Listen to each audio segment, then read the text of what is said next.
আমার প্রিয় মা বোন, আমি কোরআন এবং হাদিসের আলোকে 11টি বিশেষ নাসিহা পেশ করতে চাই, যেগুলো আপনাদের জীবনকে আলোকিত করবে, দুনিয়াতে আপনাদেরকে মর্যাদার আসনে আসীন করবে, আর আখিরাতে আল্লাহ তাআলার কাছে আপনারা প্রিয় বান্দী হিসাবে উপস্থাপিত হবেন। আল্লাহর কাছে আল্লাহর প্রিয় বান্দী হিসাবে উপস্থাপিত হয়ে জান্নাত লাভ করতে পারবেন। এরকম 11টি পরামর্শ বা নাসিহা আপনাদের প্রতি আমার। নাম্বার 1, কোরআন এবং হাদিসের জ্ঞান অর্জন করা। এটা সকল পুরুষ এবং নারী সকলের জন্য ফরজ। কোরআন এবং হাদিসের জ্ঞান অর্জন করা আমাদের জন্য ফরজ। আমরা অনেকেই আছি যারা ইসলামের ফরজ বিধিবিধানগুলো জানি না। আমাদের যেগুলো অবশ্য কর্তব্য সেগুলো আমরা অনেকে জানি না, শুধু নামে মুসলমান। গতানুগতিক কিছু কাজ করি, হাতে গোনা কিছু ইসলামের নামে কাজ করি, বাস মনে করেছি আমি মুসলমান হয়েছি। আপনাকে ঈমান সম্পর্কে জানতে হবে। আপনার ঈমান কিভাবে আনতে হবে, কি কোন কোন বিষয়ের প্রতি বিশ্বাস থাকতে হবে, কি বিশ্বাস থাকতে হবে, আল্লাহ সম্পর্কে বিশ্বাস থাকতে হবে। ঈমান সম্পর্কে অনেক ভুল ধারণা আমাদের আছে। আমরা আল্লাহ সম্পর্কে বিস্তারিত জানি না, আখিরাত সম্পর্কে জানি না, নবী রাসূল সম্পর্কে জানি না। এগুলো সম্পর্কে সঠিক জ্ঞান অর্জন করতে হবে। 5 ওয়াক্ত নামাজ এর বিধিবিধানগুলো, কখন কোনটা পড়তে হয়, ওয়াক্ত কখন থাকে কখন যায়, অনেক মহিলা আছেন জানেন না, অনেক নারীরা আছেন, অনেক পুরুষরা আছেন জানেন না। তো এগুলো জানতে হবে। ইসলামকে জানাটা অনেক গুরুত্বপূর্ণ। আর জানার জন্য কোরআনে কারীম বুঝে পড়বেন, হাদিস বুঝে পড়বেন, মাসলা মাসাইলের বই পুস্তক বুঝে পড়বেন ওলামাদের তত্ত্বাবধানে থেকে, এবং কোরআন এবং হাদিস শেখার যত ভালো আয়োজন উদ্যোগ আছে সেগুলোতে শামিল হবেন, জ্ঞান অর্জন করবেন। এটা ইসলামের গুরুত্বপূর্ণ একটা ব্যাপার। জ্ঞান অর্জন যদি না করেন তাহলে আপনি ইসলামের কোনো কাজ করতে পারবেন। ইসলামের সব কিছুর আগে হলো জ্ঞান অর্জন করা। সব কিছুর আগে ইসলাম সম্পর্কে ইলম অর্জন করতে হবে, কোরআন হাদিসের নলেজ অর্জন করতে হবে। নাম্বার 2, 5 ওয়াক্ত নামাজ। নবী সাল্লাল্লাহু আলাইহি সাল্লাম জান্নাতে, মেয়েদের জান্নাতে যাওয়ার শর্টকাট যে সিলেবাস দিয়েছেন, শর্টকাট যে ওয়ে বলেছেন, 4টা শর্ত দিয়েছেন। এর মধ্যে থেকে একটা হলো 5 ওয়াক্ত নামাজ ঠিকঠাক মতো যদি আদায় করেন। অনেক মহিলারা আছেন জোহরের নামাজ আসরের সময় গিয়ে আদায় করেন, আসরের কাছাকাছি আদায় করেন, কারণ গৃহস্থলী কাজে ব্যস্ত থাকেন, রান্নাবাড়ার কাজে ব্যস্ত থাকেন, গা গোসল নিয়ে ব্যস্ত থাকেন। করছি করে এই রান্না বাড়া করা, সবাইকে খাবার দাবার দেওয়া, ছেলে মেয়েকে খাবার দাবার দেওয়া, ঘর ইত্যাদি মোছা ধোয়া, এগুলো করতে করতে, নিজের গোসল টোসল করতে করতে 3টা 3:30 বেজে যায়। অনেক সময় আসর ওয়াক্তের কাছাকাছি গিয়ে তারপর জোহরের নামাজ আদায় করেন। খুবই গর্হিত একটা কাজ। আমার মা বোনরা সতর্ক থাকবেন এ ব্যাপারে, যে নামাজ সময় মতো আদায় করতে হবে। শয়তান আপনাদেরকে একটা ভুল কথা বলে ধোঁকা দেয়, সেটা হলো যে আমি রান্না বাড়া করছি যে পোশাকে, এই পোশাকে কিভাবে নামাজ পড়বো, তাহলে আমি গোসল টোসল করে একটা নামাজ পড়বো। আর গোসল তো আর সহজে করা হয় না। রান্না বাড়ার পরে সবাই বাড়ায় খাওয়াই দেওয়া, এরপরে ঘর দুয়ার পরিষ্কার করা, এরপরে সব কাজ শেষে গোসল করা, তারপরে গোসল করে এসে নামাজ পড়া, এসব করতে করতে শয়তান আপনার নামাজটা অনেক পিছায়া দেয়। মনে রাখবেন, আপনি যে পোশাকে কাজ করতেছেন ওই পোশাকে যদি দুর্গন্ধ না থাকে, খারাপ না থাকে, ভালো পোশাক হয়, তো ওই পোশাকে আপনি নামাজ পড়তে পারবেন। দুর্গন্ধ থাকলেও শরীরকে ফ্রেশ করার ব্যবস্থা আছে, আপনি ফ্রেশ করে আপনি নামাজে দাঁড়ায় যাবেন। এরপর নামাজ পড়ে বাকি কাজ করবেন। নামাজকে বলবেন না যে আমার অনেক কাজ আছে, এগুলো শেষ করে নামাজ পড়বো। শয়তান আমাদেরকে ধোঁকা দেয়। এই জন্য মা বোনরা 5 ওয়াক্ত নামাজ সময় মতো আদায় করবেন, ঠিকঠাক মতো আদায় করবেন। অনেক মা বোনরা আপনারা নামাজ পড়েন, নামাজ হয় না। বাংলাদেশে বেশিরভাগ মহিলাদের, নারীদের মধ্যে একটা ভুল আছে নামাজ প্রসঙ্গে, সেটা হলো যে নামাজের মধ্যে সতরটা ভালো করে ঢাকেন না। সতর কি? মেয়েদের নামাজের মধ্যে মুখমণ্ডল ছাড়া, 2 হাতের কবজি ছাড়া তাদের মাথা থেকে পা পর্যন্ত পুরো শরীর তারা ঢেকে রাখবে। আজকাল নামাজের ওড়না পাওয়া যায়, এই ওড়নাগুলো পড়লে এই মুখমণ্ডল ছাড়া 2 হাত এক সহকারে ঢাকা থাকে, এভাবে ঢেকে রাখতে হবে। আপনি যদি নামাজ পড়েন, আপনার গলা দেখা যায়, আপনার কাঁধের কিছু অংশ দেখা যায়, চুল দেখা যায়, আপনার হাতের কনুই দেখা যায়, তাহলে সেক্ষেত্রে কিন্তু আপনার নামাজ হবে। পুরো নামাজ জুড়ে এরকম খালি থাকে এগুলো, তাহলে নামাজ হবে না। অনেক বোনরা এটা জানেন না, তাহলে নামাজটা ঠিকঠাক মতো পড়তে হবে। জান্নাতে যাওয়ার জন্য এটা পূর্ব শর্ত। নাম্বার 2। নাম্বার 3, রমজান মাসে রোজা রাখা। রোজা রাখার ক্ষেত্রে আলহামদুলিল্লাহ মা বোনরা রাখেন সাধারণত, কিন্তু রোজা রেখে গীবত, মিথ্যা, শেকায়েত, মানুষের পেছনে সমালোচনা করা, এগুলো করলে গীবত নষ্ট হয়ে যায়। মুখ খারাপ করা, গীবত, এগুলো করলে রমজান নষ্ট হয়ে যায়, রোজা নষ্ট হয়ে যায়। এগুলো করা যাবে না, এগুলো থেকে বেঁচে থাকতে হবে। সেই সাথে অনেক মা বোন আছেন, একটু সন্তান গর্ভে আসছে, কিন্তু সন্তান দুধ কিংবা সন্ধ্যা দুধ পান করে, এই অজুহাত দিয়ে তিনি দেখা যায় যে রমজানের রোজা ঠিক মতো রাখেন না। এটা ভুল। বরং সামান্য একটু ঠুনকো অজুহাতে রমজানের রোজা বাদ দেওয়া যাবে না। যতক্ষণ পর্যন্ত শক্তি সামর্থ্য আছে রমজান রোজা ঠিক মতো রাখতে হবে। নাম্বার 3। 4 নম্বর হলো স্বামীর আনুগত্য করা। আমি সবসময় বলি এটা হলো মহিলাদের জন্য তিতা করল্লার আমল। তিতা করল্লা দিয়ে জুস বানায় খাওয়ানো, এটা যেরকম কষ্টের কাজ মানুষের জন্য, ঠিক একইভাবে মহিলাদের জন্য স্বামীর কথা শোনাটা এরকম কষ্টের কাজ। অনেক মহিলা আছে নামাজ পড়তে রাজি আছি, রোজা রাখতে রাজি আছি, তাসবিহ তাহলিল করতে রাজি আছি, কোরআন পড়তে রাজি আছি, মগর পুরুষের স্বামীর কথা শুনবো না। কেন তার কথা শুনবে কেন? আমি কি কম বুঝি? এই মানসিকতা আজ পশ্চিমা অপসংস্কৃতির যে ছোঁয়া আমাদের সমাজে এসেছে, লেগেছে, এটার কারণে আমাদের মা বোনদের মধ্যে তৈরি হয়েছে। এটা কখনো আমাদেরকে সুখী করতে পারে না। একটা ছোট মুদি দোকানেও একজনকে দায়িত্বশীল মানতে হয়, একজন মালিক হয়, আরেকজন অধীনস্থ হয়, একজন ম্যানেজার হয়, আরেকজন তার কর্মী হয়। এতটুক চেইন অফ কমান্ড যদি ঠিক না থাকে, তাহলে একটা ছোট দোকানও সুশৃঙ্খলভাবে চলতে পারে না, সেটাও বিশৃঙ্খল হয়ে যাবে। তাহলে একটা সংসার, একটা পরিবারে একজনকে মুরব্বী না মানলে কিভাবে সেটা চলতে পারে? অবশ্যই একজন নারী তার স্বামীকে অভিভাবক মানবেন, মুরব্বী মানবেন, তাকে মেনে চলবেন। শুধু ইসলামই বলে নাই, পশ্চিমা দুনিয়ার মানুষরাও স্বীকার করে। সাবেক মার্কিন প্রেসিডেন্ট বারাক ওবামার একটা আত্মজীবনীমূলক লেখা ধারাবাহিকভাবে বাংলাদেশে একটি জাতীয় গণমাধ্যমে প্রকাশ হয়েছে অনেক বছর আগে, আমি পড়েছি।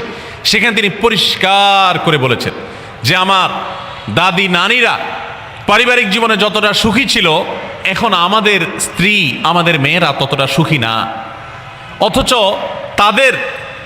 তাদের এত বেশি শাড়ি চুড়ি, এত বেশি সাজগোজ, এত বেশি সুখ সমৃদ্ধির উপকরণ ছিল না আজকের মেয়েদের যতটা আছে। পারিবারিক শান্তি তখন যতটা ছিল, এখন তার ধারে কাছেও নেই। এর অন্যতম কারণ হলো এটি যে আমরা পশ্চিমা অপসংস্কৃতির ছোঁয়ায় পড়ে শয়তান আমাদেরকে অতিরিক্ত স্বাধীনতার নাম দিয়া আমাদেরকে বলগাহীন স্বাধীনতার পথে নিয়ে গেছে, যেটা আমাদের ধ্বংস ডেকে এনেছে। এজন্য একজন গার্ডিয়ান, একজন অভিভাবক পরিবারে থাকতে হবে, তাকে মানতে হবে। আপনি নারী হিসাবে আপনার স্বামীটাকে যদি মনে হয় একটু বোকা কিসিমের, সে বুঝে না, আপনি অবশ্যই ডেফিনেটলি আপনি তাকে বোঝাবেন, আপনি তাকে আপনার মতামত বলবেন, তারও কর্তব্য আপনার মতামত গ্রহণ করা। কিন্তু এর মানে এই না যে আপনি তাকে ডিনাই করবেন, পাত্তা দিবেন না, অবজ্ঞা করবেন, তার কাছে জিজ্ঞেস করা ছাড়া যেদিক সেদিক যাবেন, যা খুশি তা করবেন, এটা উচিত না। আপনার জান্নাতে যাওয়ার প্রয়োজনে ওই যে তিতা করল্লা বলেছি, সে যদি কোনো দিক থেকে তাকে মানতে আপনার কষ্ট হয়, আপনার থেকে সে পিছিয়ে আসে বুদ্ধিতে জ্ঞানে, তারপরে একটু কষ্ট করে ঢোক গিলেন, একটু কষ্ট করে সবর করেন, শুধুমাত্র জান্নাতের আশায় আল্লাহ তাআলা আপনাকে মর্যাদা দিবেন, দুনিয়াতে বড় করবেন, আখিরাতে বড় করবেন। অনেক সময় দেখা যায় পুরুষতান্ত্রিক সমাজে আমাদের দেশে দেখা যায় যে পুরুষদের নানা অনাচারে মেয়েরা অতিষ্ঠ হয়। একটু সবর করেন, সন্তান সন্ততি বড় হবে, তখন আর পুরুষের এই সমস্ত জুলুম থাকবে না, পুরুষ তখন দৌড়ের উপরে থাকবে। এই বাস্তবতা আমরা প্রত্যেকটা মানুষ উপলব্ধি করার কথা। অতএব মেয়েদের, মুসলিম নারীদের অত্যন্ত গুরুত্বপূর্ণ আরেকটি বিষয় হলো 4 নম্বর, যেটি বললাম, স্বামীর আনুগত্য করা। যতটুকু সম্ভব তার সর্বোচ্চ আনুগত্য করার চেষ্টা করতে হবে, যতক্ষণ তিনি কোরআন হাদিসের কথা বলেন।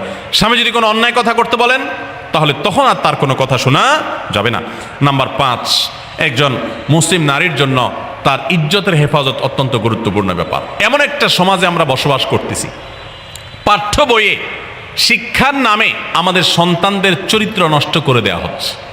বিবাহ বহির্ভূত সম্পর্ক করতে তাদেরকে উস্কানি দেওয়া হচ্ছে, শিক্ষার নামে কুশিক্ষা দেওয়া হচ্ছে, যার কারণে আমার সন্তান নষ্ট হয়ে যাচ্ছে। এই জন্য আমি বলি, এমন যুবক, এমন যুবতী আজকাল সোনার হরিণ হয়ে গেছে। হাজারে 2-4 জন 10 জন যুবক পাওয়া যাবে কিনা সন্দেহ, যেই যুবক বুকে হাত রেখে বুক টান টান করে আল্লাহর শুকরিয়া আদায় করে বলতে পারবে তার যৌবনে কোনো হারাম স্পর্শ সে করে নাই, কোনো হারামের কাছে সে যায় নাই, তার চরিত্রকে সে হেফাজত করেছে, কোনো গুনাহে সে লিপ্ত হয় নাই, এরকম কথা বলার মতো যুবক খুব বেশি নাই আমাদের সমাজে। ধ্বংস করে ফেলা হয়েছে বিনোদনের নামে, শিক্ষার নামে, নানা নামে। এগুলো আমাদের দেশের সংস্কৃতি ছিল না। এদেশের মুসলমান তো বটে, এদেশের হিন্দুরাও পারিবারিক এই বন্ধনের মধ্যে থেকে তারা তাদের চরিত্রকে হেফাজত করে, বৈবাহিক সম্পর্ক ছাড়া কোনো প্রকার সম্পর্কের মাধ্যমে তাদের যৌন আকাঙ্ক্ষাকে মেটায় না। এটা এদেশের মাটির, এদেশের কালচার, এদেশের মানুষের কালচার, এদেশের সকল ধরনের মানুষের কালচার, কিন্তু এদেশের সেই সংস্কৃতিকে ধ্বংস করে দেওয়া হচ্ছে ছোট ছোট বাচ্চাদের বইয়ে এই বিবাহ বহির্ভূত সম্পর্কের কথা বলে। এই জন্য সচ্চরিত্র এখন সোনার হরিণ হয়ে গেছে। নবী সাল্লাল্লাহু আলাইহি সাল্লাম বলেছেন, মাইয়াজমান লি মা বাইনা লিহিয়াইহি ওয়া মা বাইনা রিজলাইহি আদমান লাহুল জান্নাহ। যে ব্যক্তি তার 2 চোয়ালের মাঝখানের অঙ্গ অর্থাৎ মুখ, আর যে ব্যক্তি তার 2 রানের মধ্যবর্তী অঙ্গ, তার লজ্জাস্থানকে হেফাজত করবে, অন্যায় খাতে ব্যবহার করবে না, এটার সংরক্ষণের দায়িত্ব এবং গ্যারান্টি যে ব্যক্তি নিজের ব্যাপারে নিজে নিবে, নবী সাল্লাল্লাহু আলাইহি ওয়াসাল্লাম বলেছেন, আমি তার জন্য জান্নাতের দায়িত্ব নিয়ে নিলাম। যে এটা 2টার দায়িত্ব নিতে পারবে, আমি তার জান্নাতের দায়িত্ব নিলাম। এবং নবী সাল্লাল্লাহু আলাইহি ওয়াসাল্লাম আরো বলেছেন, আকসারু মা ইউদখিলুন নাস আন-নার, মানুষকে সবচেয়ে বেশি জাহান্নামে নিয়ে যায় কোন জিনিসে? আল ফামু আল ফরজ, এই 2টি অঙ্গ, মুখ এবং লজ্জাস্থান। এই জন্য মা বোনরা, অনেকে আপনাদেরকে অনেক প্ররোচনা দিবে, অনেক গুনাহের পথে আহ্বান করবে, আপনাদের মেয়েরা স্কুল কলেজে পড়তে গেলে সেখানে অনেক অন্যায় আবেদন শুনবে, হারামের আহ্বান শুনবে। তাদেরকে সুশিক্ষা দিবেন যে আল্লাহ তাআলা তোমাকে যে চরিত্র দিয়েছে, এই যৌবন দিয়েছে, এটাকে যেখানে সেখানে ব্যবহার করলে হবে না। কিয়ামতের ময়দানে যুবকদেরকে আলাদা করে জিজ্ঞাসা করা হবে, তোমার যৌবনকালে কি করছো সেটা বলো, বুড়া বয়সে এসে কি করছো এটা ইম্পর্টেন্ট না, যৌবনকালে কি করে আসছো সেটার হিসাব দাও। যৌবনকে হেফাজত করার গুরুত্ব এত বেশি, আল্লাহ আলাদা করে জিজ্ঞাসা করবেন। এই জন্য মা বোনদের কর্তব্য তাদের মেয়েদেরকে, ছেলেদেরকে অসৎ চরিত্রতা থেকে হেফাজত করবেন, সংরক্ষণ করবেন, তাদেরকে বুঝাবেন, তাদেরকে সেভাবে বড় করবেন যে বিয়ে শাদীর মাধ্যমে, সাংসারিক জীবনের মাধ্যমে তোমরা তোমাদের এই জীবনকে তোমরা উপভোগ করবে। আল্লাহ তাআলা তোমাদের জন্য যে নেয়ামত রেখেছেন সে নেয়ামত তোমরা পাবে, কিন্তু অবৈধ উপায়ে কখনো তোমরা সেদিকে পা বাড়াবে না। যারা বাড়ায় তাদের দুনিয়াতেই ধ্বংস হয়, আখিরাত তো আছেই। এই অবৈধ সম্পর্ক করে সুখে থাকে খুব কম মানুষ। যারা যত বেশি এই জগতে যায় তারা তত বেশি অসুখী থাকে দাম্পত্য জীবনে। অতএব একজন নারী তার 5 নম্বর গুরুত্বপূর্ণ বিষয় হলো তার ইজ্জতের হেফাজত, লজ্জাস্থানের হেফাজত এবং তার চরিত্রের হেফাজত। আল্লাহ তাআলা আমাদের মা বোনদেরকে সেই তৌফিক দান করুন। অনেক সময় দেখা যায় যে সবই ঠিক আছে, আপনি সোশ্যাল মিডিয়াতে পুরুষের ছবি দেখে, ভিডিও দেখে আপনি হারাম আনন্দ পাচ্ছেন। আপনি ইমোতে, হোয়াটসঅ্যাপে, মেসেঞ্জারে বিভিন্ন পুরুষের সাথে অপ্রয়োজনীয় চ্যাটিং করছেন, কথা বলছেন, এবং সেখানে এই বেহুদা কথা থেকে অনেক অনাচার হয়ে যায়, অনেক সংসার ভেঙে যায়, অনেক পরকীয়া হয়, অনেক সংসার ধ্বংস হয়। এই জন্য আল্লাহ বলেছেন আল্লাহ তাকরাবুজ জেনা, জেনার কাছেও যেও না, চ্যাটিংই করতে যেও না, কারণ করতে গেলে তুমি ডুবে যাবা, পরে ফিরে আসতে পারবা না। ভয়ঙ্কর এক গুহা, ভয়ঙ্কর এক জগৎ। তো এই পথ থেকে আমাদেরকে বেঁচে থাকতে হবে। আল্লাহ আমাদের তৌফিক দান করুন। নাম্বার 6, মা বোনদের জন্য গুরুত্বপূর্ণ বিষয় হলো সন্তানদের লালন পালন করা। আপনি বাজার থেকে 2-4 কেজি আম কিনে খাইছেন, এটাতে আপনি যতটা সুখী হতে পারবেন, আপনি যদি একটা আমের গাছ লাগাই দিতে পারেন তাহলে তার চাইতে অনেক বেশি সুখী হতে পারবেন, আপনি বেশি লাভবান হবেন, আপনি মনকে মন আম খেতে পারবেন, আপনার বংশধররা খেতে পারবে। নিজে আমল তো করবেনই মায়েরা বোনেরা, পাশাপাশি সন্তানদেরকে যদি আল্লাহ ভীরু বানান, মুত্তাকি বানান, পরহেজগার বানান, কোরআন হাদিস শিখান, তাদেরকে যদি পর্দা শিখান, তাদেরকে যদি চরিত্র হেফাজত শিখান, তাদেরকে যদি ভালো মানুষ বানানো শিখান, তাহলে আপনি আম গাছ লাগানোর মতো ফলের গাছ লাগাই গেলেন, সওয়াবের গাছ লাগাই গেলেন, দুনিয়া থেকে চলে যাবেন। নেক সন্তানের আমল যেগুলো আপনি শিখাই দিয়ে গেছেন এগুলোর সওয়াব আপনি পেতে থাকবেন। ছেলেটাকে সূরা ফাতিহা নিজে শিখাবেন, মেয়েটাকে সূরা ফাতিহা নিজে শিখাবেন, নিজে ভালো করে শিখবেন, তাহলে মরণ পর্যন্ত এই ছেলে যতবার সূরা ফাতিহা পড়বে প্রত্যেক নামাজে আপনি কিন্তু সওয়াব পেয়ে থাকবেন, কারণ আপনি শিখাই দিয়ে গেছেন, আপনি শুরুটা করে দিয়ে গেছেন। এই জন্য মা বোনদের জন্য সন্তানদের লালন পালন করা, সন্তান দুধে ভাতে আছে কিনা, ভালো জামা কাপড় পরছে কিনা, এর চাইতে ইম্পর্টেন্ট হলো সন্তান আমার নামাজ পড়ছে কিনা, সন্তান আমার আল্লাহকে চিনে কিনা, সন্তান আমার কোরআন হাদিসের শিক্ষা পেয়েছে কিনা। সন্তান একদিন স্কুলে যায় না, তার জন্য আমার মাথা খারাপ হলে, সন্তান একদিন নামাজ পড়ে না এক ওয়াক্ত, তার জন্য আরো বেশি মাথা খারাপ হতে হবে। তাহলে আপনি দায়িত্বশীল মা হতে পারবেন, দায়িত্বশীল বাবা হতে পারবেন।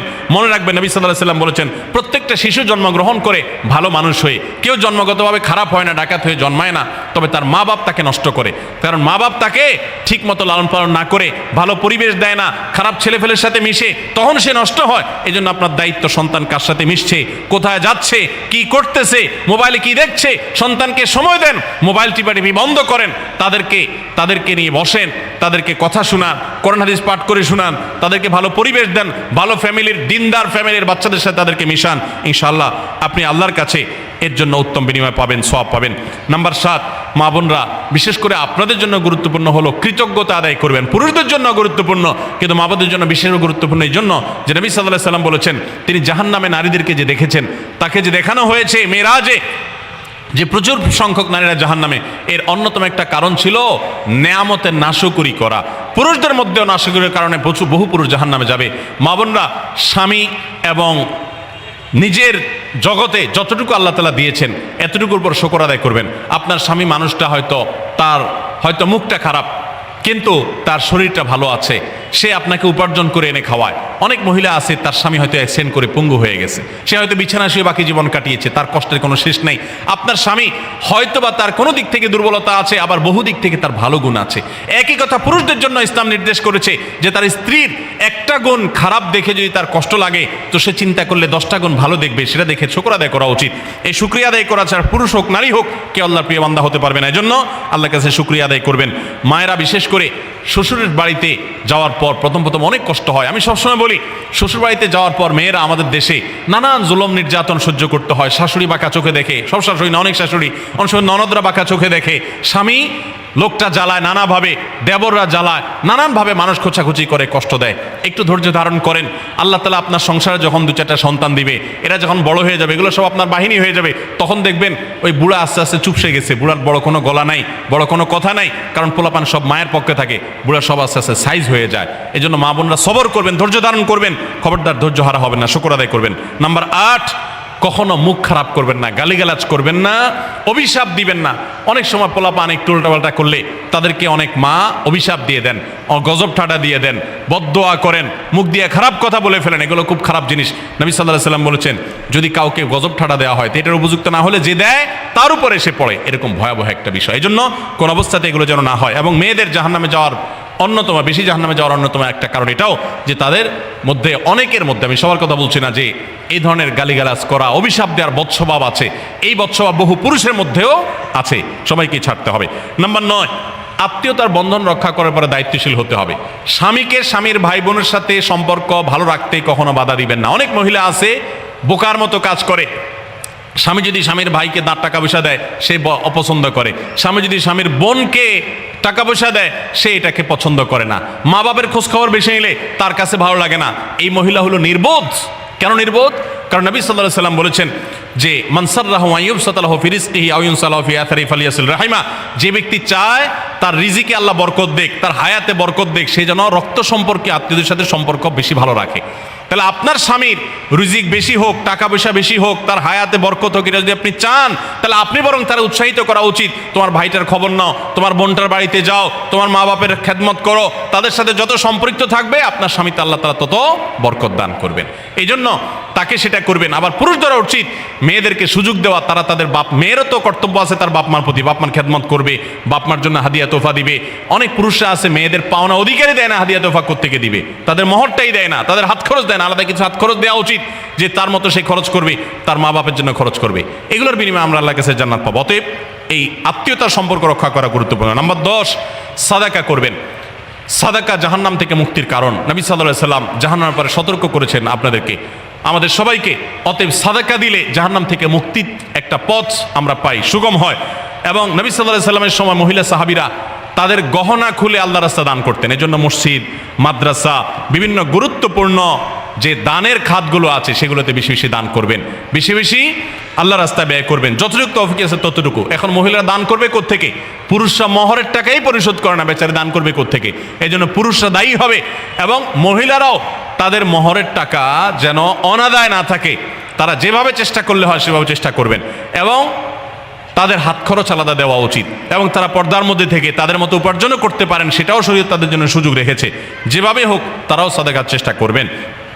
11 নম্বর সর্বশেষ হলো সময়ের অপচয় করবেন না। এখন এমন একটা সময় চলছে, বেশিরভাগ মানুষ জাহান্নামে যাবে যেই কারণে আজকের যুগে সবচেয়ে বেশি আমরা বিপদগামিতার মুখে যাচ্ছি, যে কারণে সেটার অন্যতম হলো এই স্মার্টফোনের অপব্যবহার। আমরা অনেকে আছি টেলিভিশনের বিভিন্ন সিরিয়ালে আসক্ত, অনেকে আছি বিভিন্ন নাটক সিনেমায় আসক্ত, অনেকে আছি ফেসবুক এবং ইউটিউবে এগুলোতে আসক্ত। বিশেষ করে মা বোনদেরকে বলছি, অনেকেই আছেন এখনো রিমোট ছাড়া তার পেটের ভাত হজম হয় না, সারাদিন রিমোট হাতে বসে থাকেন, একটা পর একটা সিরিয়াল এবং চ্যানেল পাল্টাতে থাকেন। মনে রাখবেন, সফল ইমানদার হতে হলে এই অনর্থক কাজ না ছাড়লে আপনি সফল ইমানদার হতে পারবেন না। অনেকে নামাজও পড়ে আবার সিরিয়ালও দেখে, অনেকে আছেন ফেসবুকে ঘন্টাকে ঘন্টা, ইউটিউবে ঘন্টা ঘন্টা সময় নষ্ট করেন।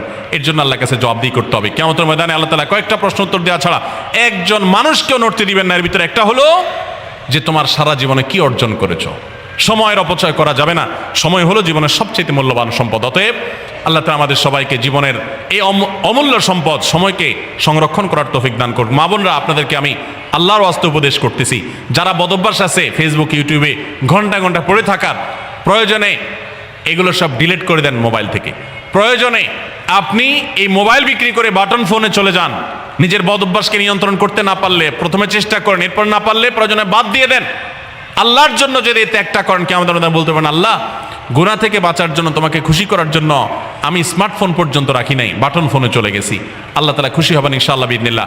বহু মায়েরা তাদের সন্তান নষ্ট হয়ে যাচ্ছে এই মোবাইলের আসক্তি, সিরিয়ালের আসক্তির কারণে। তাদের স্বামীর সাথে সম্পর্ক নষ্ট হয়ে যাচ্ছে এই সমস্ত আসক্তির কারণে। অনেক গুনাহের পথে তারা চলে যাচ্ছেন এই সমস্ত আসক্তির কারণে। এই জন্য এগুলোকে নিয়ন্ত্রণ না করলে আপনি কখনো নেককার হতে পারবেন না। আপনার সন্তানকে মোবাইল দেখে খাওয়াবেন না। আমি আমার সন্তানকে মোবাইল দেখে খাওয়াই না। আমরা সব জায়গায় বলি মোবাইল দেখা, কার্টুন দেখায়, মোবাইল দেখায় বাচ্চাকে খাওয়াবেন না। বাচ্চা কাচ্চা এখন ক্রেজি হয়, আধপাগল কিসিমের হয়, জিদি হয়, বদমেজাজি হয়, ভাঙচুর করে। কেন হয়? কারণ সারাদিন আপনি ওর মোবাইলে কি দেখান? কার্টুন দেখান। কার্টুন মানে কি? মার মার, কাট কাট, হ্যাঁ, সব কিছু ধ্বংস করে ফেলা, গুলি করা, বোমা মারা, হ্যাঁ, সাপ হয়ে সব খেয়ে ফেলা, এটাই তো। এগুলো বাচ্চাদেরকে ক্রেজি করে, বাচ্চাদেরকে মানসিকভাবে অসুস্থ করে, ধ্বংস করে দেয়। তাদেরকে ফিজিক্যাল খেলাধুলা, শারীরিকভাবে করতে পারে এরকম খেলাধুলার ব্যবস্থা করেন, দৌড়াদৌড়ি করার ব্যবস্থা করেন। বাচ্চারা সুস্থ থাকবে, ভালো থাকবে। মোবাইল থেকে তাদেরকে বাঁচান, টেলিভিশন থেকে তাদেরকে বাঁচান, এবং কার্টুন থেকে, ভিডিও গেমস থেকে তাদেরকে বাঁচান। না বাঁচাতে পারলে আপনার দুনিয়া আখিরাত সব ধ্বংস হয়ে যাবে। অতএব আজকের এই মাহফিল থেকে আসুন, প্রতিজ্ঞা করি যে আমরা সময় নষ্ট করব না, সময়ের অপচয় করব না, প্রয়োজন ছাড়া মোবাইল হাতাহাতি ঘাটাঘাটি করব না, ঘন্টায় ঘন্টা মোবাইলকে সময় দিব না। অনেক মেয়েরা আছেন, অনেক পুরুষরা আছেন, এই একটি অপকর্মের কারণে তার শিক্ষা জীবন ধ্বংস হয়ে যায়, চাকরি নষ্ট হয়ে যায়, ব্যবসা লাটে উঠে, মা বাবার সাথে সম্পর্ক নষ্ট হয়, স্বামী স্ত্রীর সম্পর্ক নষ্ট হয়, সাংসারিক জীবন ধ্বংস হয়ে যায়, সব কিছু ধ্বংস হয়ে যায় শুধু এই মোবাইল ফোনের অনিয়ন্ত্রিত ব্যবহার করার কারণে। যারা মোবাইলকে নিয়ন্ত্রণ করতে পারেন না, ডাইরেক্ট হয়ে গেছেন, সারাক্ষণ হাতে মন চায়, তারা একটা শক্ত সিদ্ধান্ত নেন, প্রয়োজনে আমি স্মার্টফোন বিক্রি করে দিব। 6 মাস 8 মাস আপনি কিছুদিনের জন্য, 1 বছরের জন্য বাটন ফোনে চলে যান, এরপর আবার ব্যাক করলে আশা করা যায় আল্লাহ আপনাকে হেফাজত করবেন। এবং ইসলামের নাম দিয়ে, অনেকে বলে আমি ইউটিউবে ওয়াজ শুনি, ফেসবুকে ওয়াজ শুনি, ওয়াজের নাম দিয়া আপনি যে কি করেন কি না করেন সেটা আপনার আরশের মালিক সবই জানেন। অতএব যে ওয়াজ শুনতে গিয়ে আপনার আকাম কুকাম করা লাগে, খারাপ জিনিস দেখা লাগে, ওই ওয়াজ শোনার কথা আপনাকে ইসলাম বলে নাই। আল্লাহ তাআলা আমাদের সবাইকে সবগুলো বিষয় আমল করার তৌফিক দান করুন। আমরা আবারও বলছি, আজকে আমাদের মা বোনদেরকে লক্ষ্য করে বিশেষ করে যে 11টি করণীয় আপনাদের জীবনকে সোনালী জীবনে পরিণত করতে পারে, আপনাদের জীবনটাকে সমৃদ্ধ করতে পারে, সুখী করতে পারে, এবং আল্লাহর কাছে আপনাদেরকে জান্নাতের উপযুক্ত করবে। কিয়ামতের ময়দানে সুন্দর হাসি, সুখের হাসি, তৃপ্তির হাসি আপনাদেরকে হাসাবে ইনশাআল্লাহ। সেই 11টি নসিহা, সেই 11টি বিষয়ের প্রথমটি হলো কোরআন এবং হাদিসের জ্ঞান অর্জন করবেন। অনেক ভালো ভালো বই আছে কোরআন হাদিস ভিত্তিক, সেগুলো পড়বেন। দিন শিক্ষার যত আয়োজন আছে সেগুলোর সাথে সম্পৃক্ত হবেন। অনলাইনে অনেক কোর্স করা যায়, সেগুলোতে আপনি সম্পৃক্ত হতে পারেন। যেভাবে হোক আপনাকে কোরআন হাদিসের কথা জানতে হবে। আল্লাহ কি বলেছেন, রাসূল সাল্লাল্লাহু আলাইহি ওয়াসাল্লাম কি বলেছেন, মাসালা মাসাইল কখন কি করা উচিত, কোরআন হাদিসে কি বলা আছে, এগুলো জানতে হবে আপনাকে। যতটুকু সম্ভব জানার চেষ্টা করবেন। নাম্বার 2, 5 ওয়াক্ত নামাজ সঠিকভাবে আদায় করবেন, সময় মতো আদায় করবেন। জোহরের ওয়াক্ত বাসার কাজ কাম শেষ করে গোসল করে একেবারে 3টার দিকে একসাথে পড়বো, এটা করা যাবে না, বরং সময় মতো আদায় করতে হবে। এবং মেয়েদের যে সতর, এই সতর ঢাকার পরে সতর্ক থাকতে হবে। পুরো শরীর মুখমণ্ডল ছাড়া যেন ঢাকা থাকে, চুল, গলা, হাতের গোছা, কোনোই, এগুলো যেন দেখা না যায়, খেয়াল রাখতে হবে। এবং নামাজ ধীরে ধীরে পড়তে হবে। অনেক মহিলা অনেক দ্রুততার সাথে নামাজ পড়েন, এবার পড়লে হবে না। নাম্বার 3, রমজানের রোজা ঠিক মতো রাখতে হবে, যথাযথভাবে রাখতে হবে। রোজা রেখে গীবত, শিকায়েত, মিথ্যা, গালমন্দ এগুলো করা যাবে না। নাম্বার 4, স্বামীর আনুগত্য করতে হবে। নিজের কাছে খারাপ লাগলেও একটু সবর করতে হবে, যতক্ষণ পর্যন্ত স্বামী ন্যায়সঙ্গত কথা বলে, অন্যায় কাজ করতে না বলে, গুনাহের কাজ করতে না বলে, ততক্ষণ পর্যন্ত তার কথা মানতে হবে। নিজের খারাপ লাগলেও মানবেন আপনার জান্নাতের প্রয়োজনে, সুশৃঙ্খলার প্রয়োজনে, পারিবারিক শান্তির প্রয়োজনে। ইনশাআল্লাহ আপনি সুখে থাকবেন দুনিয়া এবং আখিরাত উভয় জগতে। নাম্বার 5, নিজের ইজ্জত সম্ভ্রম হেফাজত করবেন। অনলাইনে অফলাইনে কারোর সাথে হারাম সম্পর্ক করবেন না, কোনো গায়রে মারাম পুরুষের সাথে অযথা যোগাযোগ করবেন না, চ্যাটিং করবেন না, এবং সোশ্যাল মিডিয়াতে হারাম জিনিস দেখা থেকে নিজের চোখকে হেফাজত করবেন, বাঁচিয়ে রাখবেন। নাম্বার 6, নিজের সন্তানদেরকে দিন শিখাবেন, তাদেরকে কোরআন হাদিস শিখাবেন, উত্তমভাবে লালন পালন করবেন, তাদেরকে নামাজ শিখাবেন, মেয়েদেরকে পর্দা শিখাবেন, তারা যেন চরিত্র হেফাজত করে সেই শিক্ষা তাদেরকে দিবেন। উপযুক্ত হওয়ার পর ছেলে মেয়েকে বিয়ে দিবেন, কোনোভাবে যেন হারাম সম্পর্কে না জড়ায় সেজন্য সাবধান থাকবেন। ভালো ফ্যামিলির সাথে তাদেরকে উঠা বসা করাবেন, ভালো শিক্ষা প্রতিষ্ঠানে দিবেন যেখানে দিলে তার ঈমান আমল হেফাজত থাকবে। নাম্বার 7, আল্লাহ শুকরিয়া আদায় করবেন, বান্দারও শুকরিয়া আদায় করবেন। আল্লাহ যা দিয়েছেন, যতটুকু আছে স্বামীর সংসারে আলহামদুলিল্লাহ বলতে শিখবেন, আল্লাহ তাআলা বাড়াই দিবেন ইনশাআল্লাহ। নাফরমানি, নাশুকরি করবেন না, তাহলে আপনি নিজেই ক্ষতিগ্রস্ত হবেন, কষ্টের মধ্যে থাকবেন। আর শুকরিয়া আদায় করলে আপনার নিজেরই মানসিক প্রশান্তি হবে, আল্লাহ আরো নেয়ামত বাড়িয়ে দিবেন। নাম্বার 8, কোনো প্রকার অভিশাপ গালমন্দ করবেন না, সেটা ছেলে মেয়েকে হোক, সংসারকে হোক, স্বামীকে হোক, কোনো কিছু না, ধৈর্য ধারণ করতে হবে। পুরুষদের জন্য এই কথাগুলো প্রযোজ্য। আর নাম্বার 9, আত্মীয়তার সম্পর্ক রক্ষা করতে হবে, ছিন্ন করা যাবে না। নিজের স্বামীকে তার বাপ, তার বোন, তার মা, তার ভাই, তাদের সাথে সুসম্পর্ক বজায় রাখতে সাহায্য করবেন, বাধা দিবেন না, পারলে আরও সাহায্য করবেন, এতে আপনারই লাভ হবে। আবার স্বামীদেরও উচিত স্ত্রীকে তার পরিবারের সাথে সম্পর্ক বজায় রাখার জন্য সাহায্য করা। মেয়েদের উচিত তাদের মা, তাদের বোন, ভাই, তাদের সাথে আজকাল মোবাইলে যোগাযোগ করা যায়, খোঁজখবর নেবেন, কথাবার্তা বলবেন। স্বামীর সংসারে আসছেন দেখে বাপের সংসার ভুলে যাবেন, সেটাও যেন না হয়, খেয়াল রাখতে হবে। নাম্বার 10, যতটুকু সম্ভব দান সাদাকা করবেন। দান সাদাকা জাহান্নাম থেকে মুক্তির কারণ হয়, সেটার জন্য সাধ্য অনুযায়ী করবেন। পুরুষরা তাদের জন্য এক্ষেত্রে হেল্প করবেন, যাতে তাদের মোহর ইত্যাদি দেওয়া, মাসে হাত খরচ কিছু দেওয়া, যাতে তারা সাদাকা করতে পারে সেই সুযোগ। আজকাল দেখা যায় অনেক মেয়েরা টাকা পয়সা পেলে মার্কেটে চলে যাবেন, কি কিনবে এটা নিয়ে অস্থির হয়ে যান। মার্কেটে আপনি যা দরকার হলে যাবেন, কেনা দরকার হলে কিনবেন, কিন্তু দানের জন্য একটা খাত রাখবেন, পারিবারিক সাদাকা বাক্স, একটা বাক্স রাখবেন, যে খুচরা টাকা পয়সা বা বিভিন্ন টাকা পয়সা ছেলে মেয়েরা রাখবে, আপনি রাখবেন, উৎসাহিত করবেন, এটা দিয়ে একটা গরিব ফ্যামিলি মুখে হাসি ফোটাবেন, একটা ভালো কাজ করবেন, পারিবারিকভাবে এরকম দানের ব্যবস্থা করবেন। বোনেরা, সর্বশেষ হলো সময় নষ্ট করবেন না সোশ্যাল মিডিয়াতে। আল্লাহর ওয়াস্তে এটা থেকে নিজেকে বাঁচাবার জন্য সংগ্রাম করেন। যারা এখনো এই রোগ থেকে বাঁচতে পারেন নাই, আল্লাহর কসম করে বলছি, দুনিয়ার জীবনটাই ধ্বংস হবে, অসুখী থাকবেন, অশান্তিতে থাকবেন, আখিরাতের ধ্বংস তো আছেই। অতএব ফেসবুক, ইউটিউব, এটা যদি আপনাকে দেখতে হয়, খারাপ কিছু যেন না আসে সেভাবে ফিল্টার করে নেবেন, এবং নিয়ন্ত্রিত নির্দিষ্ট সময়ের বেশি দেখবেন না। 10 মিনিট, সকাল, দুপুর, রাত, এর বেশি বিকাল, আমি এর বেশি দেখবো না, ঘন্টায় ঘন্টা টিপবেন না। অনেক মহিলা আছে, স্বামীকে সময় দেওয়ার সুযোগ নাই, সন্তানের দিকে তাকাবার সুযোগ নাই, উনি টেলিভিশন এবং মোবাইলে আসক্ত, এবং এটা আমাদের সমাজকে ধ্বংস করে দিচ্ছে। নিজের ক্ষতি নিজে করছেন, নিজের পায়ে কুঠারাঘাত করছেন। আল্লাহ তাআলা আমাদের সবাইকে এই সব বিষয়গুলোকে মেনে চলে, এই 11টা পয়েন্টকে মেনে চলে আমাদের মা বোনদের জীবনকে সমৃদ্ধ করার তৌফিক দান করুন। আমাদের সবাইকে আল্লাহ তাআলা আমল করার তৌফিক দান করুন।